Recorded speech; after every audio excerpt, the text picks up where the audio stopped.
Standard 9 chapter number 7 पद। इसके कवि है रैदास जी। पद पाठ का सार। यहाँ पर रैदास के 2 पद लिए गए हैं। पहले पद में कवि ने भक्ति की उस अवस्था का वर्णन किया है जब भक्त पर अपने आराध्य की भक्ति का रंग पूरी तरह से चढ़ जाता है। कवि के कहने का अभिप्राय है कि एक बार जब भगवान की भक्ति का रंग भक्त पर चढ़ जाता है तो भक्त को भगवान की भक्ति से दूर करना असंभव हो जाता है।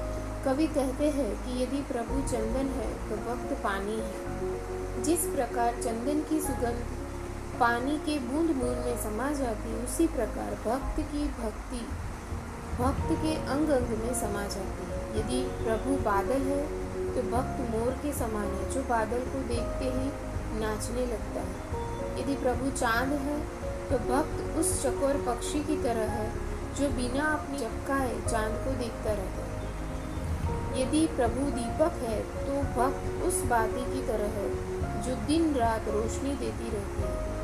कवि भगवान से कहते हैं कि प्रभु यदि तुम मोती हो तो मैं तुम्हारा भक्त उस धागे के समान हूँ जिसमें मोतियाँ पिरोई जाती हैं। यदि प्रभु स्वामी है तो कवि दास यानी नौकर है।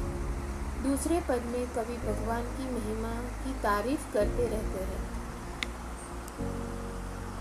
कवि अपने आराध्य को ही अपना सब कुछ मानते हैं। कवि भगवान की महिमा की तारीफ करते हुए कहते हैं कि भगवान गरीब और दीन दुखियों पर दया करने वाला है।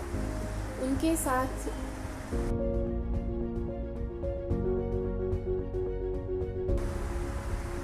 उनके माथे पर सजा हुआ मुकुट उनकी शोभा को बढ़ा रहा है। कवि कहते हैं कि भगवान में इतनी शक्ति है कि कुछ भी कर सकते हैं और उनके बिना कुछ भी संभव नहीं। भगवान के छूने से अछूत मनुष्य का भी कल्याण हो जाता है, क्योंकि से किसी नीच जाति के मनुष्य को भी ऊंचा बना सकते हैं। कवि उदाहरण देते हुए कहते हैं कि जिस भगवान ने नामदेव, कबीर, त्रिलोचन जैसे संतों का उद्धार किया था वही बाकी लोगों का भी उद्धार करेंगे। कवि कहते हैं कि हे सज्जन व्यक्तियों, तुम सब सुनो, उस हरि के द्वारा इस संसार में सब कुछ संभव है। पहला पद। अब कैसे छूटे राम नाम रट लागी, प्रभु जी तुम चंदन हम पानी, झाकी अंग अंग बास समानी, प्रभु जी तुम धन बल हम मोरा, जैसे चितवत चंद चकोरा, प्रभु जी तुम दीपक हम बाती, झाकी ज्योति बरे दिन राती, प्रभु जी तुम मोती हम धागा, जैसे सोनहि मिलत सुहागा, प्रभु तुम स्वामी हम दासा, ऐसी भक्ति करे रे दासा। इस पद में कवि ने भक्त की उस अवस्था का वर्णन किया है जब भक्त पर अपने आराध्य की भक्ति का रंग पूरी तरह से चढ़ जाता है। कवि के कहने का अभिप्राय है कि एक बार जब भगवान की भक्ति का रंग भक्त पर चढ़ जाता है तो भक्त को भगवान की भक्ति से दूर करना असंभव हो जाता है। कवि भगवान से कहता है, हे प्रभु, यदि तुम चंदन हो तो तुम्हारा भक्त पानी है। कवि कहते हैं जिस प्रकार चंदन की सुगंध पानी के बूंद बूंद में समा जाती है, उसी प्रकार प्रभु की भक्ति भक्त के अंग अंग में समाहित हो जाती है। कवि भगवान से कहते हैं कि हे प्रभु, यदि तुम बादल हो तो तुम्हारा भक्त किसी मोर के समान है जो बादल को देखते ही नाचने लगता है। कवि भगवान से कहते हैं कि हे प्रभु, यदि तुम चांद हो तो तुम्हारा भक्त उस चकोर पक्षी की तरह है जो बिना अपनी पलकों को झपकाए चांद को देखता रहता है। कवि भगवान से कहते हैं कि प्रभु, यदि तुम दीपक हो तो तुम्हारा भक्त उस बाती की तरह है जो दिन रात रोशनी देती रहती है। कवि भगवान से कहते हैं, हे प्रभु, यदि तुम मोती हो तो तुम्हारा भक्त उस धागे के समान है जिसमें मोती पिरोई जाती है। उसका असर ऐसा होता है जैसे सोने में सुहागा डाला गया है, अर्थात उसकी सुंदरता और भी निखर जाती है।